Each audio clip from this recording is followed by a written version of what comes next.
ಸ್ಯಾಂಡಲ್ವುಡ್ನಲ್ಲಿ casting couch ಕರಾಳ ದಂಧೆಯ ಬಗ್ಗೆ ಮಾಜಿ ಸಂಸದೆ ತೇಜಸ್ವಿನಿ ಗೌಡ ಅವರು ಕೂಡ ರಿಯಾಕ್ಟ್ ಮಾಡಿದ್ದಾರೆ. ಇಂತಹ ಘಟನೆ ಯಾರೂ ಸಹಿಸೋದಕ್ಕೆ ಸಾಧ್ಯ ಇಲ್ಲ. ಮಾಜಿ ಸಂಸದೆ ಡಾಕ್ಟರ್ ತೇಜಸ್ವಿನಿ ಗೌಡ ಹೇಳಿಕೆ ಇದು.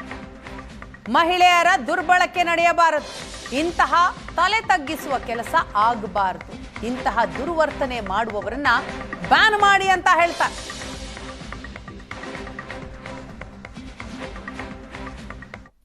ಯಾವುದೇ ರೀತಿಯ ಹೆಣ್ಣು ಮಕ್ಕಳ ದುರ್ಬಳಕೆ ಕಾನೂನಿನ ರೀತಿ ಅಪರಾಧ ಮತ್ತು ಸಾಮಾಜಿಕವಾಗಿ ಕೂಡ ಅದೊಂದು ಹೇಯ ಕೃತ್ಯ. ನಂಬರ್ 1.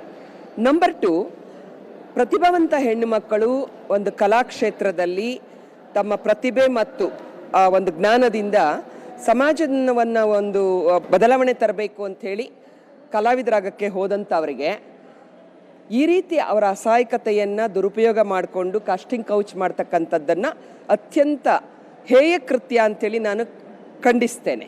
ನಂಬರ್ 1. ಎರಡನೇದು, ಈ ವಿಚಾರದಲ್ಲಿ ಯಾರನ್ನು ಎಕ್ಸ್ಪ್ಲಾಯ್ಟ್ ಮಾಡಬಾರ್ದು. ಹೆಣ್ಣು ಮಕ್ಕಳು ಕೂಡ ಅವಕಾಶಕ್ಕಾಗಿ ತಮ್ಮ ಚಾರಿತ್ರ್ಯವನ್ನು, ತಮ್ಮ ವ್ಯಕ್ತಿತ್ವವನ್ನು ದುರುಪಯೋಗ ಮಾಡ್ಕೊಳ್ಬಾರ್ದು, ಅಂಥ ಅಸಹಾಯಕತೆಗೆ ಬಲಿಯಾಗಬಾರ್ದು. ಅನೇಕ ಸಂದರ್ಭಗಳಲ್ಲಿ ತುಂಬ ಸಲ ದುರುಪಯೋಗ ಆಯಿತು ಅನ್ನುವ ಮಾತುಗಳನ್ನು ಕೇಳ್ತೀವಿ. ಮೀಡಿಯಾಗೆ ಬರಬಹುದು. ಇವತ್ತು ನಾನು ಅಪ್ರಿಷಿಯೇಟ್ ಮಾಡ್ತೇನೆ, ಸುವರ್ಣ ಏನು ತಾವು 2 ತಿಂಗಳ ಕಾಲ ಕಷ್ಟಪಟ್ಟದನ್ನು ಮಾಡಿದ್ದೀರಿ. ಇವತ್ತು ಸಾಕ್ಷ್ಯ ಇಲ್ಲದೆ ಇದ್ದರೆ ಯಾರೂ ನಂಬೋದಿಲ್ಲ. ಎರಡನೇದು, ಸಮಾಜದಲ್ಲಿ ಒಂದು ಗೌರವ ಅಂತಿರುತ್ತೆ ಯಾವುದೇ ಕ್ಷೇತ್ರಕ್ಕೆ, ಅದನ್ನು ಉಳಿಸ್ಕೊಳ್ಬೇಕು. ಇದ್ರ ಬದಲು ಬೇರೆ ಏನಾದರೂ ಕೆಟ್ಟ ಕೆಲಸ ಮಾಡಿ ಜೀವನ ಮಾಡ್ಬೋದು, ಇದನ್ನು ಮಾಡಬೇಕಾಗಿಲ್ಲ. ಕಲಾಕ್ಷೇತ್ರವನ್ನು ಈ ರೀತಿ ದುರುಪಯೋಗ ಮಾಡ್ತಕ್ಕಂಥವರಿಗೆ ಆ ಕ್ಷೇತ್ರದಲ್ಲಿ ಇರುವ ಯಾವ ನೈತಿಕತೆ ಇಲ್ಲ ಮೊದಲಿಗೆ. ಮತ್ತು ಜನ ಇವರನ್ನು ಬ್ಯಾನ್ ಮಾಡಬೇಕು, ಇವರನ್ನು ನಿಷೇಧ ಮಾಡಬೇಕು. ಅಂಥವ್ರ ಪಿಕ್ಚರ್ ನೋಡಲೇಬಾರ್ದು. ಜನರಿಗೂ ಕೂಡ ಸಾಮಾಜಿಕ ಹೊಣೆಗಾರಿಕೆ ಇದೆ ಅಂತ ನಾನು ಭಾವಿಸ್ತೇನೆ.